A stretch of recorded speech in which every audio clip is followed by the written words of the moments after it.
More and more people are doing their shopping online. They also spend a lot of time on the internet, where advertisement is omnipresent. How does this affect their consumer behavior?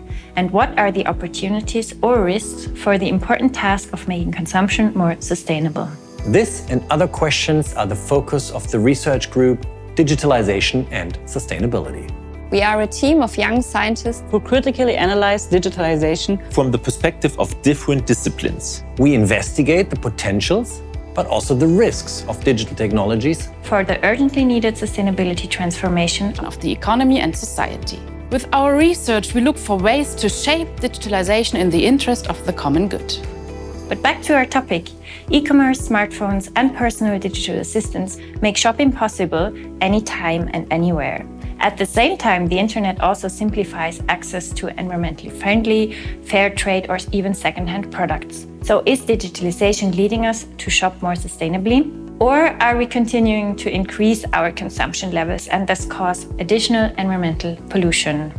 In our consumer psychology research, we divided the effects of digitalization on consumer behavior into two aspects. First, the simplification of consumption, and second, the change in consumption desires.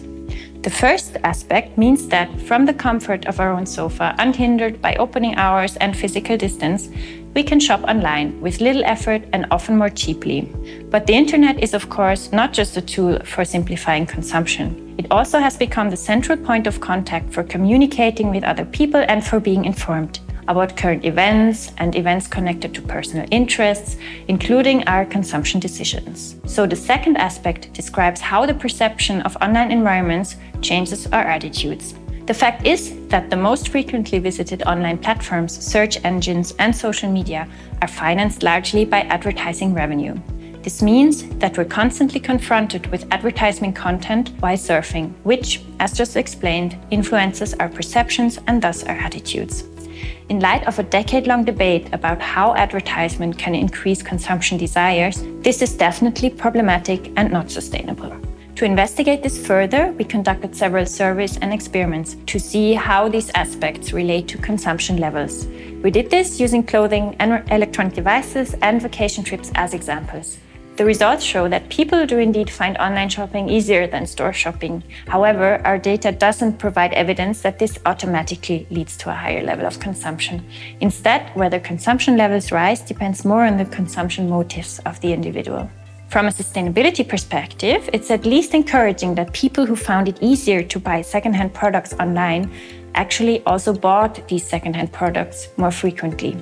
So digital options certainly create potential for sustainable consumption. The fact that consumer motives are so central to the level of consumption made us curious about how online environments change these motives. Through a survey, we were able to find out that people who notice a lot of online advertisement and consumption-oriented social media content actually report higher consumption needs and consumption levels. A glimmer of hope from a sustainability perspective is the result of another study we did. In that experiment, participants who were shown sufficiency-promoting social media posts subsequently behaved more sufficiency-oriented on average.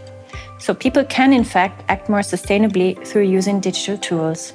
The problem is that these tools are too rarely implemented to work for the common good. The internet is currently dominated by content designed to stimulate consumption. Sustainability messages are simply lost in the shuffle. How this dominance can change is also a political question. Political actors must more actively regulate the platform power and advertisement and data-based financing of the internet. In doing so, it's important that the digital space is viewed as an infrastructure that has become necessary for all of us in our daily lives and that we therefore want to use and shape it for the common good. Only then will digitalization actually contribute to a turnaround in consumption.